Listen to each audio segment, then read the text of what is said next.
Friends, आपको मैं बताने जा रहा हूँ 2 हफ्ते में थायराइड को जड़ से खत्म करें इस रामबाण औषधि से। तो स्वागत है फ्रेंड्स हमारे इस चैनल लोटस आयुर्वेदा इंडिया में। आपने अभी तक हमारे इस चैनल को सब्सक्राइब नहीं किया हो तो कृपया सब्सक्राइब कर लें ताकि स्वास्थ्य से संबंधित सारी जानकारियाँ आपको लगातार मिलती रहे। तितली के आकार की थायराइड ग्रंथि गले में पाई जाती है। यह ऊर्जा और पाचन की मुख्य ग्रंथि है। यह मास्टर लीवर है। थायराइड ग्रंथि की समस्या से ग्रस्त लोगों की संख्या लगातार बढ़ रही है। खान पान में अनियमितता के कारण यह समस्या होती है। थायराइड ग्रंथि तितली के आकार की होती है जो गले में पाई जाती है। यह ग्रंथि ऊर्जा और पाचन की मुख्य ग्रंथि है। यह एक तरह से मास्टर लीवर की तरह है जो ऐसे जिन्स का स्त्राव करती है जिससे कोशिकाएं अपना कार्य ठीक प्रकार से करती हैं। इस ग्रंथि के सही तरीके से काम न कर पाने के कारण कई तरह की समस्याएं होती हैं। तो आइए जानते हैं इसके बारे में विस्तार से। क्या है थायराइड समस्या?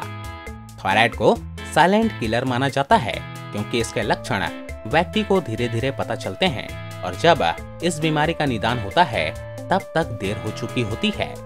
इम्यून सिस्टम में गड़बड़ी से इसकी शुरुआत होती है, लेकिन ज्यादातर चिकित्सक एंटीबॉडी टेस्ट नहीं करते जिससे ऑटो इम्यूनिटी दिखाई देती है।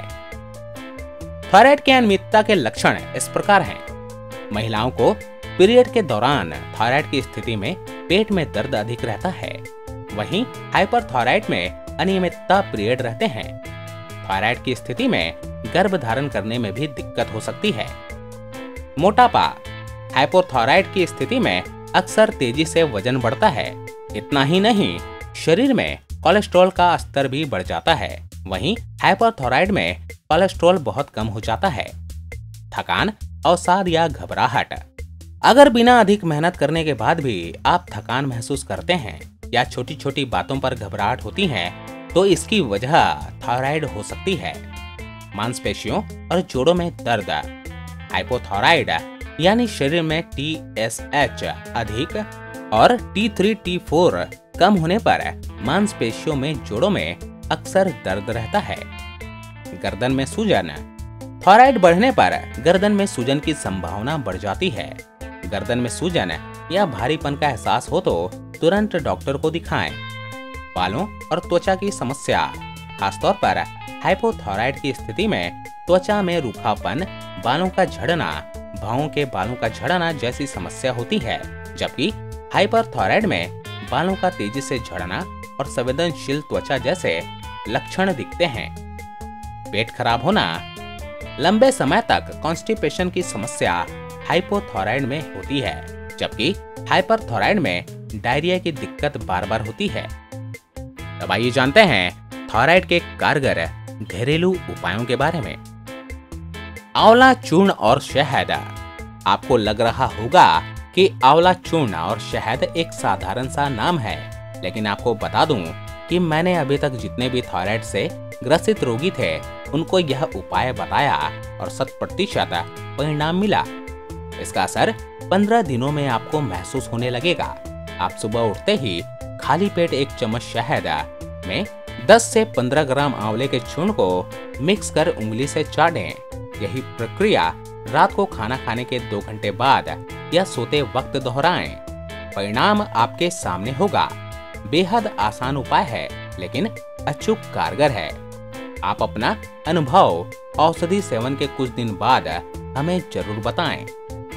अश्वगंधा। अश्वगंधा सबसे चमत्कारी दवा के रूप में कार्य करता है। अश्वगंधा का सेवन करने से थायराइड की अनियमितता पर नियंत्रण होता है। अश्वगंधा के नियमित सेवन से शरीर में भरपूर ऊर्जा बनी रहती है, साथ ही कार्य क्षमता में भी वृद्धि होती है। समुद्री घास। समुद्री घास को भी थायराइड ग्रंथि को नियमित बनाने के लिए एक रामबाण दवा की तरह काम करती है। समुद्री घास के सेवन से शरीर को मिनरल्स व आयोडीन मिलता है, इसलिए समुद्री घास का सेवन इस बीमारी में लाभदायक है। इसके अलावा इससे मिलने वाले एंटीऑक्सीडेंट स्किन को जमा बनाए रखता है। नींबू की पत्तियां। नींबू की पत्तियों का सेवन थायराइड को नियमित करता है। दरअसल मुख्य रूप से इसका सेवन थायरॉक्सिन के अत्यधिक मात्रा में बनने पर रोक लगाता है। इसकी पत्तियों की चाय बनाकर पीना भी इस बीमारी में रामबाण औषधि का काम करती है। Green oats. थायराइड में ग्रीन ओट्स एक नेचुरल औषधि की तरह काम करता है। यह शरीर में हो रही थायरॉक्सिन की अधिकता व उसके कारण हो रही समस्याओं को मिटाता है। अखरोट। अखरोट में सेलेनियम नामक तत्व पाया जाता है जो थायराइड की समस्या के उपचार में फायदेमंद है। 1 औंस अखरोट में 5 माइक्रोग्राम सेलेनियम होता है। अखरोट के सेवन से थायराइड के कारण गले में होने वाली सूजन को भी काफी हद तक कम किया जा सकता है। अखरोट सबसे अधिक फायदा हाइपोथायराइडिज्म, थायराइड ग्रंथि का कम एक्टिव होना में करता है। सेलेनियम। थायराइड ग्रंथि में सेलेनियम उच्च सांद्रता में पाया जाता है। इसे थायराइड सुपर न्यूट्रिएंट भी कहा जाता है। यह थायराइड से संबंधित अधिकांश एंजाइम का एक प्रमुख घटक द्रव्य है। इसके सेवन से थायराइड ग्रंथि सही तरीके से काम करने लगता है। यह ऐसा आवश्यक सूक्ष्म तत्व है जिस पर शरीर की रोग प्रतिरोधक क्षमता सहित प्रजनन आदि अनेक क्षमताएं भी निर्भर करती हैं। यानी अगर शरीर में इस तत्व की कमी हो गई तो रोग प्रतिरोधक क्षमता भी कम हो जाती है। इसलिए खाने में पर्याप्त मात्रा में सेलेनियम के सेवन की सलाह दी जाती है। अखरोट के अलावा सेलेनियम बादाम में भी पर्याप्त मात्रा में पाया जाता है। थायराइड ग्रंथि की समस्या होने पर नमक का सेवन बढ़ा देना चाहिए। इसके अलावा स्वस्थ खान पान और नियमित रूप से व्यायाम को अपनी दिनचर्या बनाएं। थायराइड के लिए हरे पत्ते वाली धनिया की ताजा चटनी बनाकर 1 बड़ा चम्मच 1 गिलास पानी में घोलकर पिएं। बस धनिया देसी हो, उसकी सुगंध अच्छी हो। उज्जाई प्राणायाम। पद्मासन या सुखासन में बैठकर आंखें बंद कर लें। अपनी जीवा को तालू से सटा दें। अब कंठ से श्वास को इस प्रकार खींचें कि गले से ध्वनि व कंपन उत्पन्न होने लगे। इस प्राणायाम को 10 से बढ़कर 20 बार तक प्रतिदिन करें। प्राणायाम प्रातः नित्य कर्म से निवृत्त होकर खाली पेट करें। इसके अलावा एक्यूप्रेशर चिकित्सा की भी मदद ले सकते हैं। एक्यूप्रेशर चिकित्सा के अनुसार थायराइड व पैराथायराइड के प्रतिबिंब केंद्र दोनों हाथों व पैरों के अंगूठे के बिल्कुल नीचे व अंगूठे की जड़ के नीचे ऊंचे उठे हुए भाग में स्थित है। थायराइड के स्त्राव की अवस्था में इन केंद्रों पर घड़ी की सुई की दिशा में अर्थात बाएं से दाएं प्रेशर दें तथा अतिस्त्राव की स्थिति में प्रेशर दाएं से बाएं यानी घड़ी की सुई की उल्टी दिशा में देना चाहिए। इसके साथ ही प्रियुस ग्रंथि में भी प्रतिबिंब केंद्रों पर भी प्रेशर देना चाहिए। प्रत्येक केंद्र पर 1 से 3 मिनट तक प्रतिदिन 2 बार प्रेशर दें। पीयूष ग्रंथि के केंद्र पर पंपिंग मेथड यानी पंप की तरह 2 से 3 सेकंड के लिए दबाएं, फिर 1-2 सेकंड के लिए ढीला छोड़ दें से प्रेशर देना चाहिए। तो ये थे फ्रेंड्स 2 हफ्ते में थायराइड को जड़ से खत्म करें इस रामबाण औषधि से। ये वीडियो आपको पसंद आया हो तो कृपया लाइक और शेयर करना ना भूलें।